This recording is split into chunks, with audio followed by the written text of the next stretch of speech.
Only believe. Only believe. And all things are possible. Only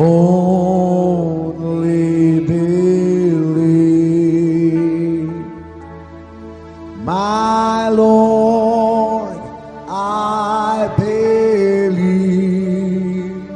Yes, I believe. My Lord, I believe Amen. that all things are possible. My Lord, I believe. And we all believe. My Jesus is here. My Jesus is here. And all things are possible. My Jesus is here.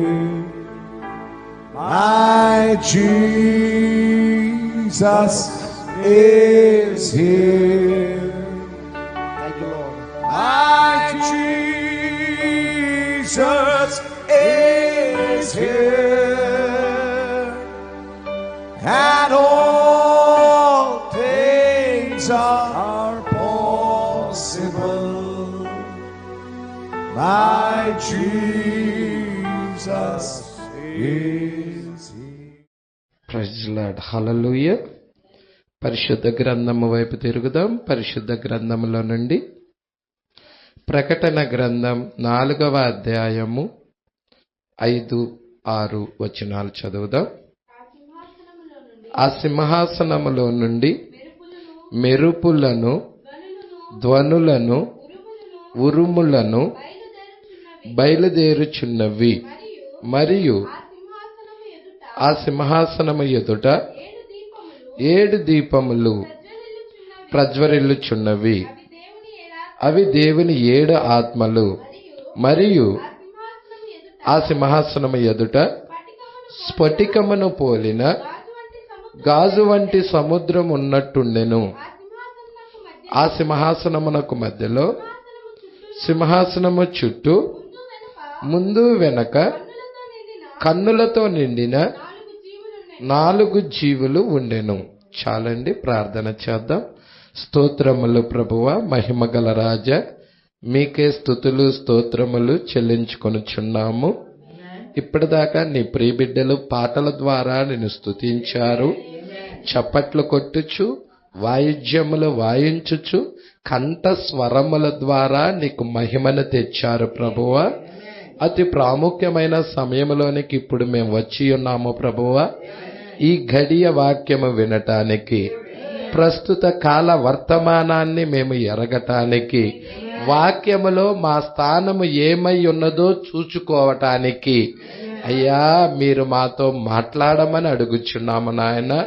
నీ కృప మాకు తోడుగా ఉంచండి నాయన. ఆత్మీయ వాతావరణము కలగజేయండి ప్రభువా. మా మధ్య ఒక్క బలహీనుడు కూడా లేకుండా చేయండి నాయన. ప్రతి వ్యక్తిని మీరు దర్శించండి ప్రభువా. ఇక్కడ నుండి జీవపు వాక్యాన్ని నింపుకొని మేము వెళ్ళుదుముగాక. సజీవమైన వాక్యముతో మేము నింపబడి వెళ్ళుదుముగాక. సహాయమును దయచేయమని, నీ కృప మాకు తోడుగా ఉంచమని, అయ్యా మహిమ ఘనత ప్రభావాలు మీరు పొందుకోమని నజరేయుడైన యేసుక్రీస్తు నామములో ప్రార్థన చేసి అడిగి వేడుకొనుచున్నాము. ఆమేన్. హల్లెలూయా. కూర్చున్నాం.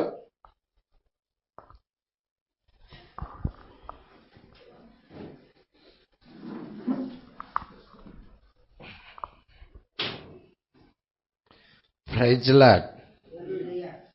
ఎంతమంది సంతోషంగా ఉన్నారు? దేవుడికి మహిమ కలుగునుగాక. మరి చాలా ప్రాముఖ్యమైన విషయాలు మనం ధ్యానం చేయబోతున్నాం. ప్రకటన గ్రంథము 4వ అధ్యాయములో మరి 3వ భాగం, ఇది 3వ పుస్తకం అన్నమాట. 3వ భాగం కరుణాపీఠము మరియు న్యాయ తీర్పు సింహాసనము అనే వర్తమానాన్ని మనము ధ్యానం చేయబోతున్నాం. హల్లెలూయా. మరి పోయిన వారం మనము ఎన్నో పేరా దాకా చూసాము, ఎవరికన్నా గుర్తుందా? 134.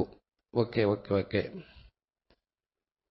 మీరు కూడా చూడండి, మీ దగ్గర బుక్ ఉన్నట్లయితే 134వ పేర. చాలా మోస్ట్ ఇంపార్టెంట్ అయిన వర్తమానం అండి ఇది. హల్లెలూయా. 134వ పేర దాకా చూసుకున్నాం. అక్కడి నుంచే మళ్ళీ కంటిన్యూషన్ చేస్తున్నాం. ఈ నిత్యమైన వాక్యము ఒక్కొక్క తుఫానునకు వ్యతిరేకముగా చెలరేగినట్లు చేయుటను ఇచ్చట నిలబడి ఉండి చూడుము. హల్లెలూయా. ఎన్ని తుఫానులు వచ్చినా గాని ఆ తుఫానులని అడ్డుకుంటది, ఆ తుఫానికి ఎదురుగా నిలబడుతుంది దేవుని యొక్క వాక్యమై ఉన్నది. చూడండి, షడ్రకు, మేషకు, అబేద్నెగో వారి మీదకి ఒక భయంకరమైన ఒత్తిడి, తుఫాను లాంటి ఒత్తిడి వచ్చినది. ఎవరైతే ఆ ప్రతిమకు నమస్కారం చెయ్యరో వారిని అగ్నిగుండములో పడవేస్తాం. అది తుఫాన్ లాంటి ఒత్తిడి అన్నమాట. అయితే వాళ్ళు నిలబడ్డారు. వాళ్ళు నిలబడటానికి కారణం ఏమిటయ్యా అంటే వాక్యము వారి లోపల ఉన్నది కాబట్టి. హల్లెలూయా. అదే వాక్యము వారి లోపల గనక లేదనుకో, వారు కంపల్సరిగా ప్రతిమకు సాగిలపడేవారు. హల్లెలూయా. మరి ఈ కాలంలో కూడా ప్రతిమ ఉన్నదా? ప్రకటన 13లో ప్రతిమ గురించి రాయబడిందా? భూజనులు అందరూ కూడా దానికి నమస్కారం చేస్తారా? నమస్కారం చెయ్యని ఒక వధువు ఉన్నదా? ఆ రోజు షడ్రేక్, మేషక్, అబేద్నెగోలు ఎలాగా ఆ ప్రతిమకు నమస్కారం చెయ్యలేదో ఈ రోజు కూడా ఉన్న ఈ ప్రతిమకు నమస్కారము వధువు చెయ్యదు. ఏంటి పాస్టర్ గారు ఆ ప్రతిమ? మీరు చూడండి, ప్రకటన 13లో క్రూర మృగం ఉన్నది, సముద్రములో నుండి వస్తున్న క్రూర మృగం, తర్వాత భూమిలో నుండి వస్తున్న క్రూరమృగం, తర్వాత భూమిలో నుండి వచ్చిన క్రూరమృగం సముద్రంలో నుండి వచ్చిన క్రూరమృగానికి ప్రతిమను చేస్తా ఉన్నది. రైతుల ఆ ప్రతిమకు అధికారము కూడా ఇవ్వబడుతుంది. హల్లెలూయా. కొద్దివారేమి, గొప్పవారేమి, దాసులేమి, స్వతంత్రులేమి అందరూ కూడా ఆ ప్రతిమకు నమస్కారం చేస్తున్నారు. మరి దానియేలు కాలంలో కూడా అదే కదా జరిగినది. అయితే అక్కడ ఎన్నుకోబడిన ఒక గుంపు ఉన్నది, వారు మాత్రం ఆ ప్రతిమకు నమస్కారం చేయలేదు. ఆ తుఫానికి ఎదురుగా నిలబడ్డారు. వాళ్ళు ఆ ఒత్తిడికి ఎదురుగా నిలబడ్డారు. హల్లెలూయా. ఇక్కడ చూడండి, ఇచ్చట నిలబడి ఉండుట చూడుము, వారు పరిశుద్ధ గ్రంథమును కాల్చివేయుటకు, అంటే వారిలో ఉన్న భక్తిని కాల్చేయాలనుకున్నారు. వాళ్ళు పట్టుకుంటున్నారా? ఆ వాక్యమును, వారిలో ఉన్న భక్తిని కాల్చేయాలనుకుంటున్నారు. మరియు సమస్తము వ్యతిరేకంగా చేయుటకు ప్రయత్నించినప్పుడు ఆ నిత్యమైన వాక్యం, ఆ జీవము కలిగిన దేవుని వాక్యం అటువంటి వస్తున్న ఆ తుఫానుకు వ్యతిరేకముగా సరిగ్గా అదే విధముగా చెలరేగినది. ఎందుకనగా ఆకాశము భూమి గతించును గాని నా మాటలు ఎంత మాత్రము గతించవని అది చెప్పుచున్నది. మరి ఆయన ఎల్లప్పుడూ ఆయన బిడ్డలతో ఉండే దేవుడు.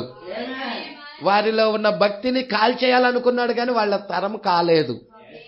వాళ్ళ వస్త్రాలు కాలిపోలేదు, వాళ్ళ ఎంట్రుకలు కాలిపోలేదు, ఏది కూడా కాలిపోలేదు. మరి యోహాన్ని కాగే నూనెలో వేసినప్పటికీ యోహానికి కూడా ఏమీ జరగలేదు. యోహానులో ఉన్న భక్తిని కాల్చాలనుకున్నారు కానీ వాళ్ళ వల్లే కాలేదు. సరే, కొంచెం మనం చూద్దాం, ముందుకు చూద్దాం. మీరు 135వ పేరా వైపుకి తిరిగినట్లయితే కొంచెం ముందుకు చూడండి. ఇప్పుడు ఇచ్చటున్న చికాగోకి దగ్గరలో ఉన్న ఒక ఊరిలో ఒక సంఘములో ఉన్న ప్రసంగ పీఠం మీద ఒక పరిశుద్ధ గ్రంథం పెట్టబడి ఉండెను. హల్లెలూయా. ఎక్కడండి పరిశుద్ధ గ్రంథం? ఎక్కడ?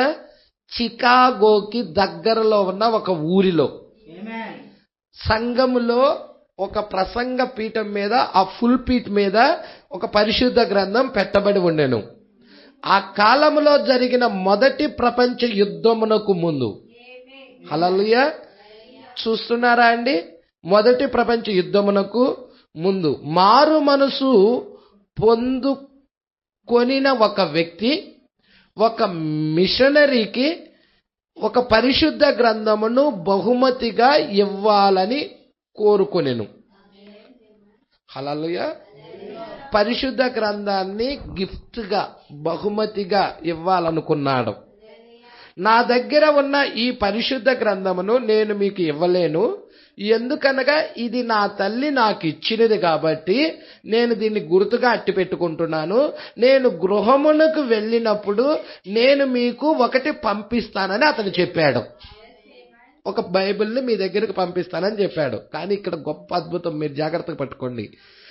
అతడు ఓడలో ప్రయాణం చేయుచుండగా ఇక అతడు తిరిగి తన ఇంటికి వెళ్ళుచున్నాడు, గృహానికి వెళ్ళుచున్నాడు. అది ఒక సముద్ర మార్గము గుండా వెళ్ళాలి. ఒక ఓడలో ప్రయాణం చేయుచుండగా జర్మనీ దేశపు వారు జలాంతర్గామి ఆ ఓడ మీద బాంబు వేసింది. హల్లెలూయా. ఇతడు ఆ ఓడలోనే ఉన్నాడు. ఆ ఓడ మీద ఏమేసింది? బాంబు వేసి ఆ ఓడ బ్రద్దలైపోవునట్లు చేసింది. ఆ ఓడ పొక్కులు అయిపోయింది, బద్దలైపోయి ముక్కలు అయిపోయింది. ఆ ఓడ యొక్క ఒక్క ముక్క కూడా వారు కనుగొనలేకపోయారు. ఆ బాంబు దాడికి ఏమైపోయింది? అది పొక్కులైపోయింది. ఒక ముక్కను కూడా వారు కనుగొనలేకపోయారు. మరి పరిశుద్ధ గ్రంథం దానిలోనే ఉన్నది. హల్లెలూయా. మీరు చూడండి, జాగ్రత్తగా పట్టుకోండి. 2 సంవత్సరాల తర్వాత ఆ ఓడ పొక్కులైపోయింది, ముక్కలైపోయింది. 2 సంవత్సరాలైన తర్వాత సముద్ర తీరమున ఒక పెట్టె తేలుతూ వెళ్ళునట్లు వారు కనుగొన్నారు. హల్లెలూయా. ఒక చెక్క పెట్టె సముద్ర తీరమున తేలుతూ వెళ్తా ఉన్నది. అది ఎప్పుడు 2 సంవత్సరాలు గడిచింది. 2 సంవత్సరాలు అయినా కానీ ఆ పెట్టె ఎక్కడున్నదయ్యా అంటే ఆ యొక్క షిప్ లోనే ఉన్నది. ఆ జర్మనీ వారు బాంబేశారు, చూసారా? ఆ యొక్క బాంబేసినప్పుడు ఆ యొక్క పడవ ముక్కలు అయిపోయింది కదా, దానిలో ఉన్నది ఆ పెట్టెది. హల్లెలూయా. ఆ పెట్టికి ఏం జరగల. Praise the Lord. ఇప్పుడు మీరు చూడండి, అది తేలుతూ అది 2 సంవత్సరాల తర్వాత సముద్ర తీరమున ఒక పెట్టె తేలుతూ వెళుతున్నట్లు వారు కనుగొన్నారు. మునిగిపోయిన ఏదో ఒకటి అచ్చట తేలుచున్నదని వారిలో కొందరు చూచిరి. కావున సముద్రములో తేలుచున్న ఆ పెట్టెను తీసి తెరచి చూచారు. ఆ ఓడ ముక్కలైపోయి బద్దలైపోయినా దాని నుండి కేవలం ఒక్క పెట్టె మాత్రమే చెక్కు చెదరకుండా తప్పించుకొనెను. Praise the Lord. ఏ మిషనరీకైతే తాను ఒక పరిశుద్ధ గ్రంథాన్ని ఇస్తానని వాగ్దానం చేశాడో ఆ పరిశుద్ధ గ్రంథం ఆ పెట్టెలో ఉంది. Praise the Lord. ఆ పెట్టె కాల్చబడలేదు, ఆ పెట్టెలోకి వాటర్ వెళ్ళలేదు, ఆ పెట్టె లోపల ఉన్న బైబిల్ తడవలేదు. Praise the Lord. పట్టుకుంటున్నారా అండి? అది ఎంత కాపుదలలో ఉందో చూడండి. Praise the lord. ఇక్కడ ప్రవక్త ఏమంటున్నాడో చూడండి. పరిశుద్ధ గ్రంథం ఇస్తానని వాగ్దానం చేశాడో, ఏ మిషనరీకైతే తాను పరిశుద్ధ గ్రంథం ఇస్తానని వాగ్దానం చేశాడో ఆ పరిశుద్ధ గ్రంథమే ఆ పెట్టెలో ఉన్నది. ఈ దినమున చికాగోలో ఒక మెథడిస్ట్ సంఘములో ప్రసంగ పీఠం మీద ఆ పరిశుద్ధ గ్రంథం పెట్టబడి ఉన్నది. Praise the lord.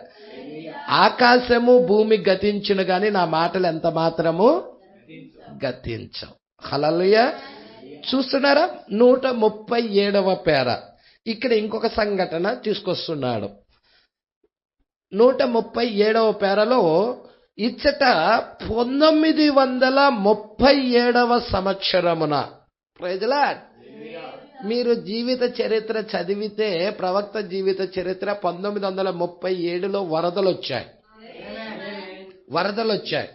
Praise lord. మరి మీరు చూస్తున్నారా, అది మొదటి ప్రపంచ యుద్ధానికి రెండవ ప్రపంచ యుద్ధానికి మధ్యలో జరుగుతున్న సంఘటన. హల్లెలూయా.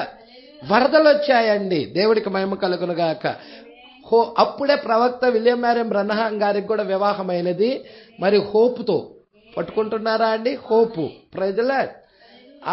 ఆ వివాహము, ఆ యొక్క ఈ యొక్క విషయాలు జాగ్రత్తగా మీరు పట్టుకోండి.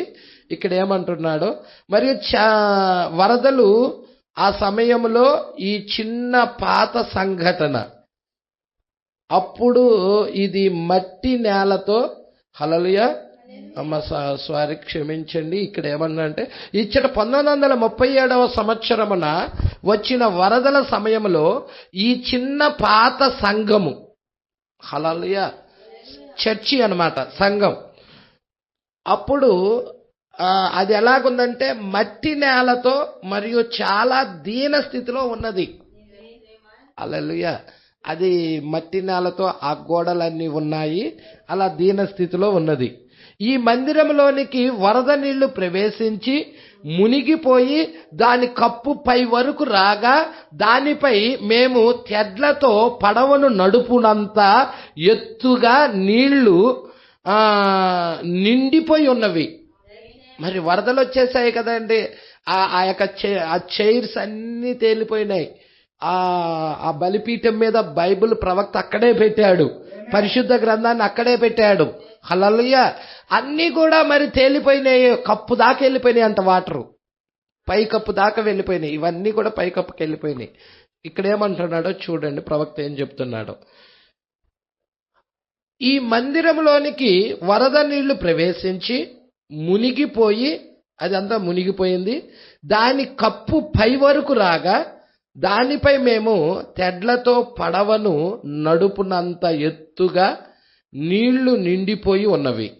హల్లెలూయా. ఆ వరద నీళ్లు ఇనికిపోయిన పిదప ఆ వరదలకు ముందు ఒక రాత్రి యందు అచ్చట నేను సువార్తను ప్రసంగించినప్పుడు, ఆ వరద రావటానికి ముందు ఒక రాత్రి కాలంలో సువార్త నేను అక్కడ చెప్పాను. నేను నా పరిశుద్ధ గ్రంథాన్ని తెరిచి ఉంచి ఆ ప్రసంగ పీఠ మీదే వదిలేసేసాను. దాన్ని మర్చిపోయాను. నేను ఇంటికి వెళ్ళిపోయాను. బైబిల్ అక్కడే పెట్టేసేసి ఇంటికి వెళ్ళిపోయాడు. ఆ వరద వచ్చునని నేను ముందుగానే చెప్పాను వారితో, అక్కడ ఉన్న వారితో ముందుగానే చెప్పాను. ఇచ్చట ఈ స్ప్రింగ్ వీధిలోకి ఆ వరద నీళ్లు 22 అడుగుల పై వరకు వచ్చుటను నేను చూశాను. ప్రవక్త చూస్తా ఉన్నాడు, ముందుగానే చెప్పాడు. ఎన్ని అడుగులు వస్తాయని చెప్పాడండి? 22 అడుగులు ఎత్తు వరకు నీళ్ళు వస్తాయని. Praise lord. పట్టుకుంటున్నారా? చూచితిని, అడుగులు పై వరకు వచ్చుట నేను చూచితిని అని నేను ముందుగానే, అది రాకముందే చెప్పాడు ప్రవక్త. ఆ సంఘటన జరగక ముందే, ఆ వరదలు రాకముందే చెప్పాడు. ఒక వృద్ధుడగు సహోదరుడు జిమ్, హల్లెలూయా, వైస్ హార్ట్, జిమ్ వైస్ హార్ట్ మరియు కొంతమంది నా వైపు చూచి హేళనగా నవ్వారు. ప్రవక్త ఆ మాట చెప్పినప్పుడు ప్రవక్తని ఎగతాళి చేశారన్నమాట. ఎందుకు ఎగతాళి చేశారయ్యా అంటే, జార్జ్ సహోదరుడా మీకు అది గుర్తున్నదా? హల్లెలూయా. బిల్లీ ఇలా చెప్తున్నాడు కదా, జార్జ్ సహోదరుడా మీకు అది గుర్తుందా? 1884వ సంవత్సరము వరదలలో ఈ స్ప్రింగ్ వీధిలో 6 అంగుళాల వరకే నీళ్ళు వచ్చాయి. అడుగు కూడా కాదు. 6 అంగుళాలు అంటే అరడుగు, 12 అంగుళాలు కదా అడుగు, అరడుగు వరకే వరదలు వచ్చాయి. మరి ఈయనేం చెప్తున్నాను, మరి విలియం మ్యారన్ బ్రహ్నాం గారు ఏం చెప్తున్నాడంటే ఈ స్ప్రింగ్ వీధిలో 22 అడుగులు వస్తాయని చెప్పాడు. 1884 అంటే అప్పటికి ఇంకా ప్రవక్త పుట్ల. ప్రవక్త పుట్టింది ఎప్పుడు? 1909లో పుట్టాడు. అంటే 1884లో వరదలు వచ్చాయి. అప్పుడు వచ్చినప్పుడు 6 అంగుళాలు మాత్రమే, 6 అంగుళాలు అంటే 1 అడుగు మాత్రమే వచ్చాయి. హల్లెలూయా. ఈయన మరి 22 అడుగుల వరకు వస్తాయి అని చెప్తున్నాడు. ఇది అసాధ్యమైన కార్యం అని అక్కడ ఉన్న ప్రజలందరూ నవ్వి హేళన చేశారు. హల్లెలూయా. పట్టుకుంటున్నారా? మన ప్రవక్తని హేళన చేయటం జరిగింది. ఒక మనుష్యుడు ఆకాశము నుండి క్రిందకి దిగి వచ్చి ఒక కొలకర్ర తీసుకొని ఆ కర్రతో ఈ స్ప్రింగ్ వీధిలో ఉన్న వరద నీటిని కొలవగా 22 అడుగులు ఉండుటను నేను చూచాను అని చెప్పాడు. ఆకాశము నుండి ఒక మనుష్యుడు వచ్చాడు, ఆ స్ప్రింగ్ వీధి దగ్గరికి వచ్చాడు. అక్కడ ఒక కలకర్ర తీసుకొని దాన్ని కొలిశాడు. కింద నుండి కొలిసినప్పుడు, నేలమట్టం నుండి కొలిసినప్పుడు ఆ పైనున్న నీరు వరకు ఎన్ని అడుగులు ఉంది? 22 అడుగులు లోతున్నదని ఆ స్ప్రింగ్ వీధిలో వరద నీరు అంతగా ఉన్నది ఉండుట నేను చూచానని చెప్తున్నాడు ప్రవక్త. నువ్వు ఏదో ఉద్రేకము చెందుచున్నావని అతడు అన్నాడు. ఉద్రేకం చెందుతున్నావని అంటున్నాడు. హల్లెలూయా. నేను ఉద్రేకంతో చెప్పటం లేదు, ఇది ప్రభువు ఇలాగు సెలవిచ్చుచున్నాడని నేను చెప్పుతున్నాను అన్నాడు ప్రవక్త. యెహోవా ఇలాగు సెలవిచ్చుచున్నాడనే మాట. ఈ స్ప్రింగ్ వీధిలోకి ఆ వరద నీళ్లు ఎన్ని అడుగులు ఎత్తు వరకు ఉండెను? హల్లెలూయా. ఆ రాత్రి సువార్తను ప్రసంగించి మరిచిపోయి వదిలివేసిన ఆ పరిశుద్ధ గ్రంథం ఆ ప్రసంగ పీఠక మీదే ఉన్నది. వర్షము కురియట ప్రారంభించింది, వరదలు ముంచెత్తి సమస్తము నాశనం చేశాయి. హల్లెలూయా. ఈ పాత మందిరం, దీనిలోని కుర్చీలు వరద నీటికి తేలుతూ కప్పు వరకు తేలినవి. అలాగే ఈ ప్రసంగ పీఠము కూడా ఆ నీటికి తేలుతూ దాని మీద ఉన్న పరిశుద్ధ గ్రంథం మందిరము పై కప్పు వరకు తేలి నిలబడి ఉన్నది. ఆ విధముగా ఆ వరద నీరు దీనిలోనికి ప్రవేశించి అన్ని తేలిపోవునట్లు చేసెను. ఆ మందిరంలో ఉన్న అన్ని కూడా తేలిపోయేటట్లుగా చేసెను. ప్రసంగ పీఠము కూడా తేలుతూ అది కూడా పైకి లేచింది. పైకి కప్పు వరకు తేలి నిలబడి ఉండెను. హల్లెలూయా. ఆ వరద నీరు వెళ్ళిపోయిన తర్వాత ఏవేవి ఎచ్చట నుండి ఎలాగు తేలి పైకి లేచినవో మరలా అవన్నీ వాటి స్థానమున సరిగ్గా అమర్చబడినట్లుగా అవి వచ్చి చేరినవి. ఎంత గొప్ప కార్యం అండి. Praise lord. సరిగ్గా ఎవరో తీసుకొచ్చి పెట్టినట్టుగా సరిగ్గా వాటి స్థానంలో వచ్చి చేరినవి. ప్రతి కుర్చీ కూడా అవి ఉన్న స్థలంలోనే అవి వచ్చి అట్లే ఉండెను. మరియు నేనెలాగూ తెరచి ఉంచి, ప్రవక్త దాన్ని తెరిచాడు, ఆ పరిశుద్ధ గ్రంథాన్ని తెరచి ఉంచి ప్రసంగ పీఠం మీద పరిశుద్ధ గ్రంథమును పెట్టాను. అది కూడా అలాగే సరిగ్గా దాని స్థానమున అది ఉండెను. ఏ పేజీ అయితే తెరిచి పెట్టాడో అదే పేజీ అక్కడే ఉండిపోయింది. హల్లెలూయా. వరద నీళ్ళన్నీ ఇనికిపోయిన తర్వాత మందిరం యొక్క తలుపులు తెరిచేంత వరకు ఏ అధ్యాయమందు పరిశుద్ధ గ్రంథమును నేను తెరిచి ఉంచానో అదే విధముగా అదే అధ్యాయము తెరవబడి ఏ మాత్రం చెక్కు చెదరకుండా అట్లే ఉన్నది. Praise the lord. చూసారా అండి? ఏ మాత్రం చెక్కు చెదరకుండా అట్లే ఉన్నది. ఆకాశము భూమి గతించును గాని నా మాటలు ఎంత మాత్రము. మరి అది ఎంత ఏంటి? ఆయన మాటలై ఉన్నాయి. అలాగే ఆ సముద్రములో ఆ ఉప్పు నీటిలో 2 సంవత్సరాలుగా ఆ పరిశుద్ధ గ్రంథము అక్షరాలకు మాటలకు కూడా ఏ మాత్రం మురికి పట్టకుండా పాడవకుండా అట్లే ఉన్నదండి. అది జర్మనీ వాళ్ళు పేల్చేశారు కదండి ఆ ఓడని. ఆ ముక్కలైపోయింది కదా. ఆ చెక్కపెట్టిలో ఉండినప్పుడు అది నానిపోలేదు. హల్లెలూయా. ఆ ఉప్పు నీరు, సముద్రం నీరంతా ఉప్పుగా ఉంటుంది కదా, మురికి కూడా పట్టలేదు. Praise lord. మరి ప్రవక్త అంటున్నాడు 2 సంవత్సరాలుగా ఆ పరిశుద్ధ గ్రంథంలోని అక్షరాలకు మాటలకు కూడా ఏ మాత్రం మురికి పట్టి పాడవకుండా అట్లే ఉండెను. దేవుడి యొక్క మాటలు సత్యమై ఉన్నవి. ఆమేన్. ఆ వరదల తర్వాత జరిగిన కార్యం నాకు గుర్తుంది. వరదల తర్వాత జరిగిన కార్యం నాకు గుర్తుంది. ఆ వృద్ధ జిమ్ వైస్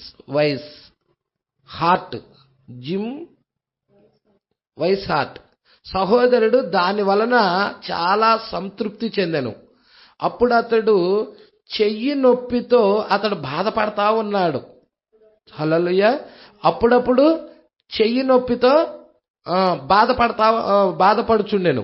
అతనికి ఎన్ని సంవత్సరాలంటే 75 సంవత్సరాలు. వయసు ఎంత?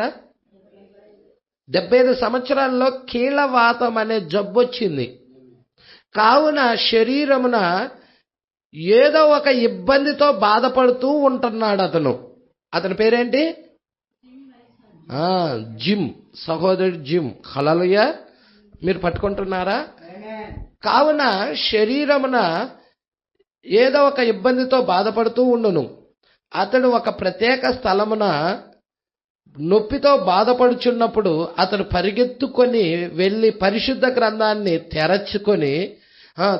తీసుకొని తెరచి నొప్పి ఉన్న స్థలమున అతడు పెట్టుకున్నాడు. హల్లెలూయా. ఎక్కడైతే అతనికి నొప్పి ఉందో పరిశుద్ధ గ్రంథాన్ని తీసుకొని దాన్ని తెరచి ఆ నొప్పున్న స్థలములో పెట్టుకున్నాడు. మరలా వేరొక స్థలములో నొప్పి కలిగినప్పుడు అచ్చట కూడా ఆ పరిశుద్ధ గ్రంథమును పెట్టుకున్నాడు. ఒక దినమున నేను అతన్ని చూచుటకు వెళ్ళినప్పుడు అతడి పైన అంతా పరిశుద్ధ గ్రంథమును పెట్టుకొని ఉన్నాడు. పరిశుద్ధ గ్రంథము పెట్టుకొని ఉన్నాడు. తన పైన పూర్తిగా పరిశుద్ధ గ్రంథముతో ముయ్యబడి ఉండుట చేత సహోదరుడు జిమ్మును నేను చూడలేకపోయాను. అంటే మొత్తము కూడా ఎక్కడ నొప్పితే అక్కడ పెట్టేసుకుంటా ఉన్నాడు. ఇక అతడు పూర్తిగా పరిశుద్ధ గ్రంథం చేత కప్పబడ్డాడు అనమాట. ఇక జిమ్మును నేను చూడలేకపోయాను. ఎందుకనగా అతడి ముఖము కూడా నాకు కనపట్టలేదు. హల్లెలూయా. ఇది దేవుని యొక్క వాగ్దానం అని అతడు చెప్పాడు. అవును, అది నిజం. హల్లెలూయా. ఆకాశము భూమి గతించును గాని నా మాటలు ఎంత మాత్రము గతించు. ఆ వృద్ధుడు వచ్చి నన్ను కలుసుకొని వెళ్ళుట మీకు గుర్తున్నదా? అతనికి సంబంధించిన వారు ఇచ్చటెవ్వరూ లేరని నేను తలస్తున్నాను. అతనికి నేను కొంచెం సహాయం చేస్తా ఉండేవాడిని.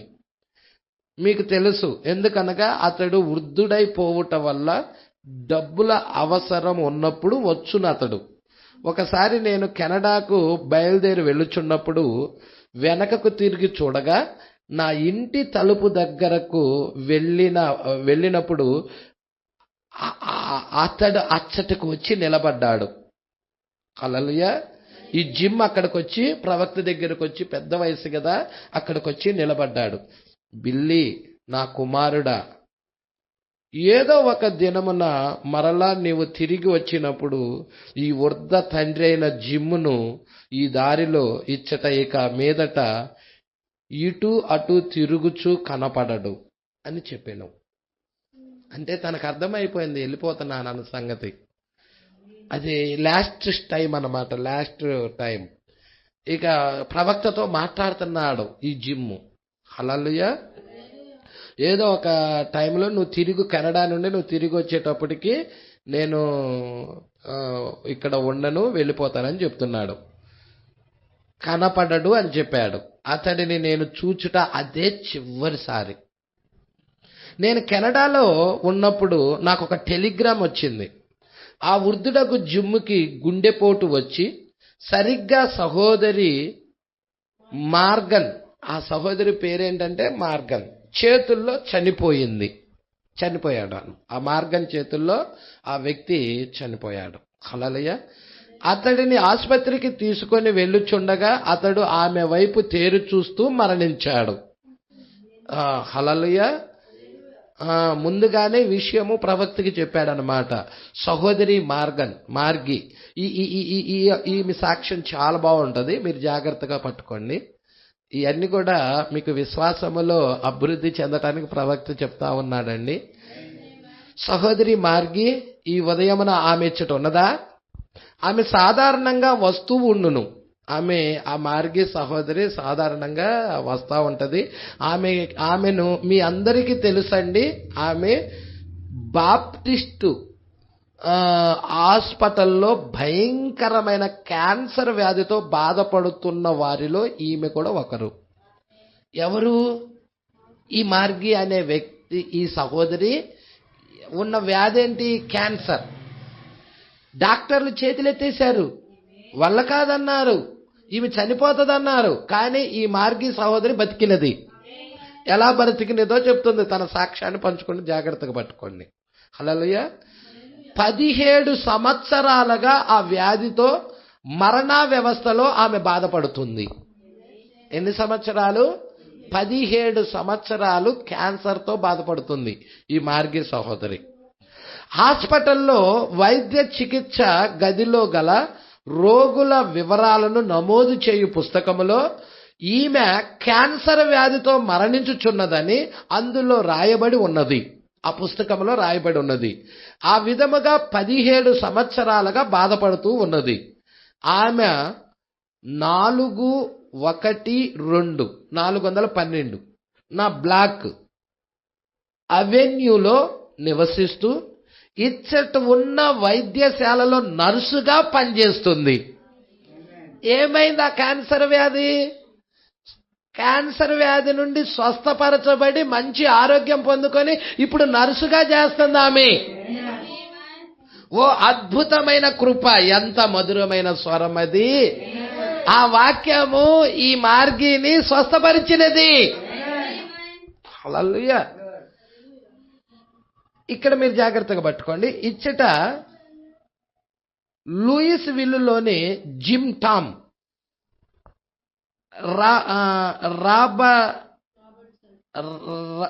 రాబర్ట్సన్ ఒక లాయర్గా ఉన్నాడు ఇతడు.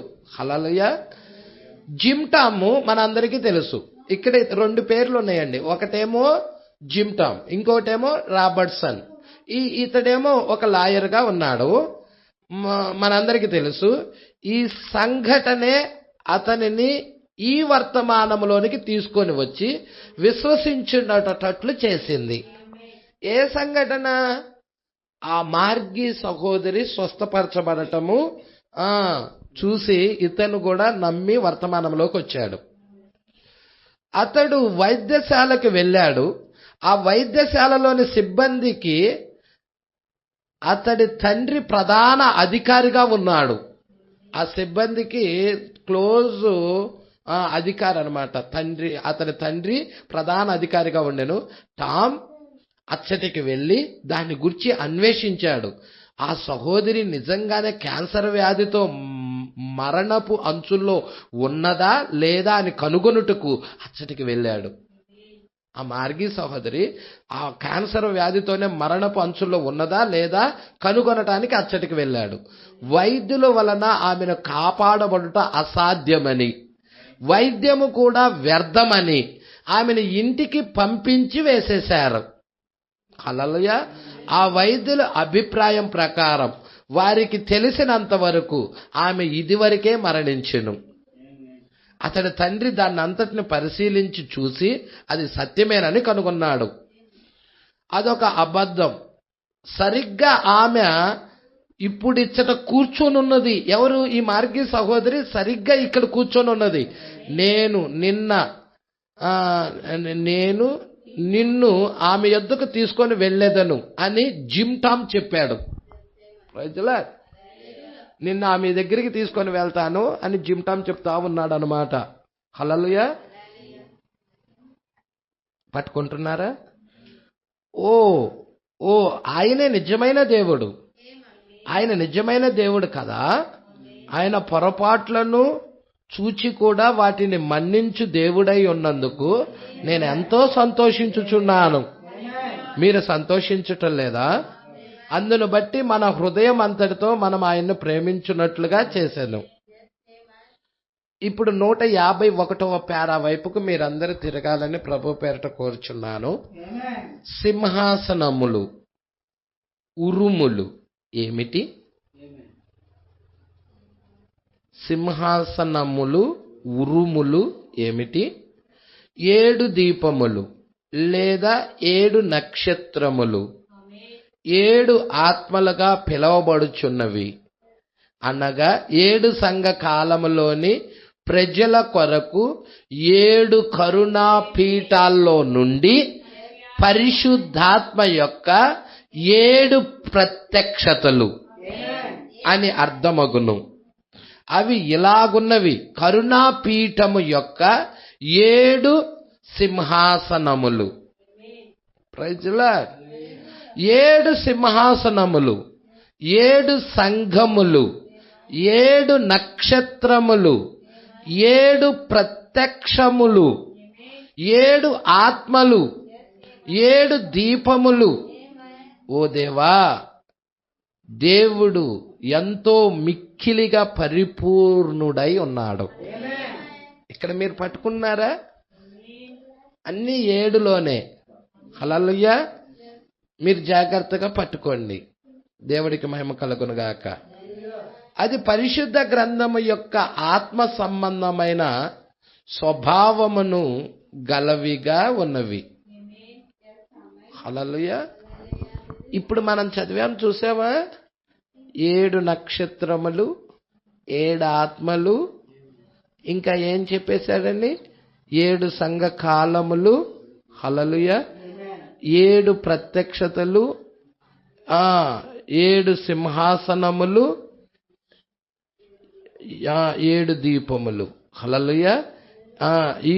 ఇవి జాగ్రత్తగా పట్టుకోండి. ఆత్మ సంబంధమైన ప్రతిదీ కూడా అది పరిశుద్ధ గ్రంథం యొక్క ఆత్మ సంబంధమైన స్వభావాన్ని కలిగినవిగా ఉన్నవి. పరిశుద్ధ గ్రంథం యొక్క ఆత్మ సంబంధమైన స్వభావాలు భూమిపై ఉన్న కార్యముల కంటే అత్యంత పరిపూర్ణమైనవిగా ఉన్నాయి. Praise the Lord. ఏ కార్యమైనా చూడండి, భూమి మీద ఉన్న కార్యాలన్నిటికంటే కూడా అత్యంత పరిపూర్ణమైనవి పరిశుద్ధ గ్రంథంలో ఆత్మ సంబంధమైన కార్యాలై ఉన్నాయి. హల్లెలూయా. పరిశుద్ధ గ్రంథం యొక్క ఆత్మ సంబంధమైన స్వభావాల్లో ఆది కాండము నుండి ప్రకటన గ్రంథము వరకు ఒక్క దోషము కూడా మీరు కనుగొనలేరు. ఒక మాటకు ఒక మాట వ్యతిరేకంగా ఉన్నది ఒక్కటి కూడా మీరు కనుగొనలేరు. ఒక్క తేడా కూడా మీరు కనుగొనలేరు.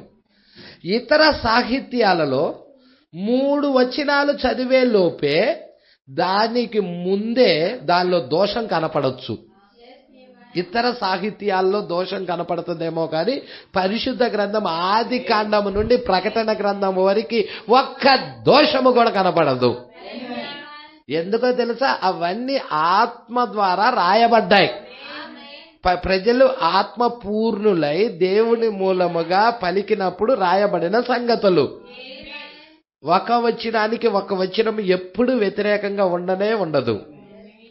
పరిశుద్ధ గ్రంథములో అట్లు దోషమును మీరు కనుగొనలేరు. ప్రభువు చేసిన ప్రార్థనలో నుండి ఒక పదాన్ని కలుపుటకు లేక దాని నుండి ఒక పదాన్ని తీసివేయుటకు వారు 200 సంవత్సరాలుగా ప్రయత్నిస్తా ఉన్నారు. హల్లెలూయా. కానీ అది పరిపూర్ణమైనదండి. దానిలో ఏ ఒక్కటి కూడా చేర్చలేరు, ఏ ఒక్కటి కూడా తీసివేయలేరు. ప్రభు యొక్క ప్రార్థనను ఇంకా కొంచెం బాగా మెరుగుదిద్దుటకు ఆలోచించుటకు వారు ప్రయత్నిస్తా ఉన్నారు. ఆ విధముగా వారు దానిలో ఏదైనా ఒకటి కలపాలని లేదా దానిలో నుండి ఏదైనా ఒకటి తీసేయాలని దానిలో ఉన్న వాటిని కొంచెం దిద్దుటకు వారు ప్రయత్నించిరి. కానీ దానిని అట్లు చేయుట సరి అయిన విధానము కాదు. అర్థమైనదా? ఎందుకనగా అదంతో పరిపూర్ణమైనది. దేవుని యొక్క మార్గాలన్నీ పరిపూర్ణంగానే ఉండును. హల్లెలూయా. ప్రజలు దాన్ని కలపటానికి లేక తీసేయటానికి దిద్దటానికి ప్రయత్నిస్తున్నారు, కానీ ఇంపాసిబుల్ అన్నమాట. దేవుడు చెప్పినది పరిపూర్ణమైనది. కాబట్టి మనము అసంపూర్ణులుగా ఉన్నాం. మనిషి ఎలా ఉన్నాడండి? అసంపూర్ణులుగా ఉన్నాం. కానీ పరలోకపు తండ్రి పరిపూర్ణుడు గనుక మీరును పరిపూర్ణులుగా ఉండెదరు అని ఆయన చెప్పాడు. ఎప్పుడైతే ఆ వెలుగు దగ్గరికి వస్తాడో, ఆయన ఆత్మతో మనం నింపబడతామో, ఆయన ద్వారా మనం నడిపించబడతామో, అప్పుడు మనం పరిపూర్ణులుగా మార్చబడతాం. మనం ఎట్లు పరిపూర్ణులుగా ఉండగలం?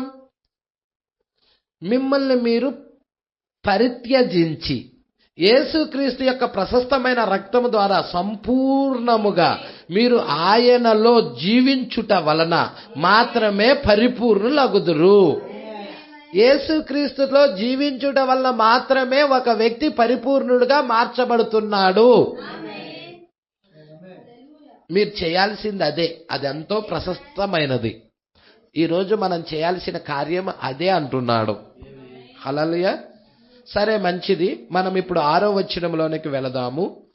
7 దీపములు ఏంటండి? సింహాసనము ఎదుట స్ఫటికమును పోలిన గాజు వంటి సముద్రం ఉన్నట్లుండెను. ఏమున్నది? సింహాసనము ఎదుట ఏమున్నది? స్ఫటికమును పోలిన గాజు వంటి సముద్రం. ఆ సింహాసనమునకు మధ్యను, సింహాసనము చుట్టూను ముందు వెనక కన్నులతో నిండిన 4 జీవులు ఉండెను. ఓ, దాని వైపు చూడండి. సింహాసనము ఎదుట పట్టుకుంటున్నారా? సింహాసనములో ఎవరున్నారు? దేవుడు ఉన్నాడు. సింహాసనము ఎదుట చూడండి. మీకు పిక్చర్ అర్థం అవ్వాలి. దేవుడికి మహిమ కలుగునుగాక. హల్లెలూయా.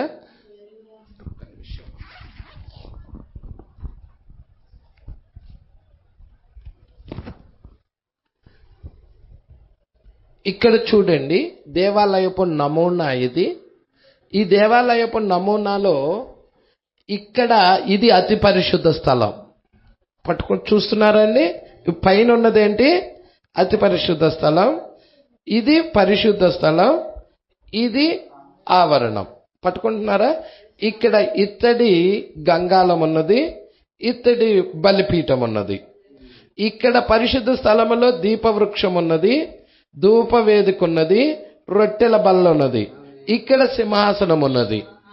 ఇప్పుడు సింహాసనం ఎదుట ఏమున్నాయి? ఈ దీపవృక్షం ఉన్నది. ఇంకా కిందకు వస్తే, ముందుకు వస్తే ఈ యొక్క దీన్ని ఏమంటే ఇత్తడి గంగాళము కూడా ఉన్నది. ఇవన్నీ ఎదుట ఉన్నాయి. ప్రజల మీరు చూస్తున్నారా? ఇది ఈ నమూనా గనక జాగ్రత్తగా మీకు అర్థమైతే ఇప్పుడు మీరు పట్టుకోండి, జాగ్రత్తగా పట్టుకోండి. 156. సింహాసనం ఎదుట స్ఫటికమును పోలిన గాజు వంటి సముద్రము ఉన్నట్టుండెను. ఇక్కడ ఏం సముద్రం లేదుగా పాస్టర్ గారు? ఉందా సముద్రం? ఈ పరలోకపు నమూనా ప్రకారంగా మోషే ఆలయాన్ని కట్టాడు. మరి గాజు వంటి సముద్రం ఉన్నట్టున్నది. ఆ గాజు వంటి సముద్రము దగ్గర కొంతమంది నిలబడుతున్నారు కూడా. ఇత్తడి బలిపీఠం దగ్గర కూడా కొంతమంది నిలబడుతున్నారు.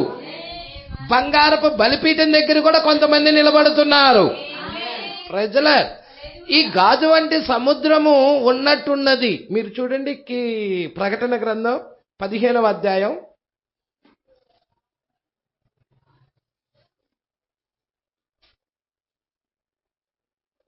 15వ అధ్యాయం చూస్తున్నారా? 2వ వచనం. మరియు అగ్నితో కలిసి ఉన్న స్ఫటికపు సముద్రము వంటిది ఒకటి నేను చూచితిని. ఆ క్రూర మృగమునకు గాని దాని ప్రతిమకు దాని పేరు గల సంఖ్యకు. ఇక్కడ మీరు చూస్తున్నారా? మీరు జాగ్రత్తగా పట్టుకోండి. ఆ క్రూర మృగానికి, దాని ప్రతిమకు, దాని పేరు గల సంఖ్యకు లోబడక వాటిని జయించిన వారు దేవుని వీణెలు గలవారై ఆ స్ఫటికపు సముద్రము యొద్ద నిలిచియుండుట. ఈ స్ఫటికపు సముద్రము పాత నిబంధనలో దేవుడు మోషేకి చెప్పినప్పుడు, ఆలయాన్ని కట్టమని చెప్పినప్పుడు, ఈ ఆలయంలో ఎక్కడో ఒక చోట ఒక దానికి ప్రాతినిధ్యం వహిస్తుంది. దేనికి అది ప్రాతినిధ్యం వహిస్తుందయ్యా అంటే, మనం చూసినట్టయితే ఇత్తడి గంగాళమనుంది, చూసావా? ఈ ఇత్తడి గంగాళానికే ఈ స్ఫటికపు సముద్రము ప్రాతినిధ్యం వహిస్తా ఉన్నది. ఇక్కడ ఆ క్రూర మృగానికి గాని, దాని ప్రతిమకు గాని, దాని పేరు గల సంఖ్యకు లోబడక వాటి జయించిన వారు దేవుని వీణెలు గలవారై ఆ స్ఫటికపు సముద్రము యొద్ద నిలిచియుండుట చూచితిని. ఎవరి గుంపు? హల్లెలూయా. మీరు ఆశీష్ లాల్ గారి వర్తమానం చివరి కూటమి వినండి. ఎవరో ఈ గుంపు ఎవరో మాట్లాడాడు. హల్లెలూయా. 3 ఆ బంగారపు బలిపీఠం దగ్గర ఉన్నది ఎవరో, ఆ ఇత్తడి బలిపీఠం దగ్గర ఉన్నది ఎవరో, ఆ గాజు వంటి సముద్రం దగ్గర ఉన్నది ఎవరో, మరి ఆశీష్ లాల్ గారు మాట్లాడారు. హల్లెలూయా.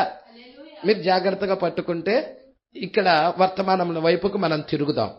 ఇక్కడ మనము జాగ్రత్తగా 157వ పేరా వైపుకి తిరుగుదాం. హల్లెలూయా. దీనిలో చాలా విషయాలు ఉంటాయండి. అద్భుతమైన ప్రసంగం. మీరు చూస్తున్నారా? మనము 7వ ముద్ర కింద ఉన్నాం కదా. 7వ ముద్ర ఎన్నవ అధ్యాయంలో, ప్రకటన గ్రంథం ఎన్నవ అధ్యాయంలో తెరవబడుతుంది? 8వ అధ్యాయంలో కదా. మరి 6వ అధ్యాయంలో 6 ముద్రలే ఉన్నాయి కదా. అంటే 6వ అధ్యాయానికి 8వ అధ్యాయానికి మధ్యలో ఏమున్నదో చెప్పండి. ప్రకటన గ్రంథం 7వ అధ్యాయం ఉన్నదా? ఈ ప్రకటన గ్రంథం 7వ అధ్యాయంలో ఎవరు వస్తున్నారో చెప్పండి. ఒకళ్ళేమో 1,44,000 మంది వస్తున్నారు. వాళ్ళు ఎక్కడ వస్తున్నారు? మీరు పట్టుకుంటున్నారో వాళ్ళు ఎక్కడ ఉంటున్నారో? హల్లెలూయా. ఈ 1,44,000 మంది మరి వాళ్ళు ఎన్నుక కాబడిన వారు. మరి ఇంకొక గుంపు ఎవరయ్యా అంటే బుద్ధి లేని కన్యక కూడా ఉన్నది. హల్లెలూయా. మహాశ్రమల నుండి వచ్చిన వారు కూడా ఉన్నారు అక్కడ. హల్లెలూయా. పట్టుకుంటున్నారు ఈ విషయాలు. మరి కొంచెం ముందుకు చూద్దాం. దేవుడికి మహిమ కలుగును గాక. ఇప్పుడు స్ఫటికపు సముద్రము, దాని గురించి చూద్దాం. ఈ స్ఫటికపు సముద్రం గురించి చూద్దాం అంటున్నాడు. ఇది ఇచ్చట అంత ప్రాముఖ్యమైన ఒక గుర్తుగా కనపడటం లేదు. కానీ ఒక్క నిమిషము ఈ నల్ల పలక మీద నుండి దీన్ని చెరిపి వేస్తాను. ఇప్పుడు ఇచ్చట ఒక చిన్న విషయమును మనము ధ్యానించాలి. హల్లెలూయా. గాజు వంటి సముద్రం ఆ పాత దేవాలయంలో ఉన్న దానికి సాదృశ్యముగా ఉన్నది. ఈ గాజు వంటి సముద్రము దేనికి సాదృశ్యముగా ఉన్నది? ఆ పాత దేవాలయములో భూమిపై నిర్మించు దేవాలయమును పరలోకములో చూచిన విధముగా, ఆ నమూనా ప్రకారముగా, దానికి మాదిరిగా అంటే నిర్మించవలెనని దేవుని చేత మోషేకి ఆజ్ఞాపించబడి ఉండెను. నీకు దేవుడు అంటున్నాడు మోషేతో, ఏదైతే నేను నీకు చూపించానో దాని నమూనా ప్రకారముగా భూమి మీద ఆలయాన్ని కట్టమంటున్నాడు. పరలోకపు నమూనా మోషేకు చూపించబడినది. ఆ నమూనా ప్రకారముగా ఇప్పుడు మోషే ఆలయాన్ని కడుతా ఉన్నాడు. ఇప్పుడు పరలోకపు నమూనా ఎక్కడ మనకు అర్థమవుతుంది? ప్రకటన గ్రంథం 4వ అధ్యాయంలో. అంటే 4వ అధ్యాయంలో ఆలయాన్ని మోషేకి చూపించాడు.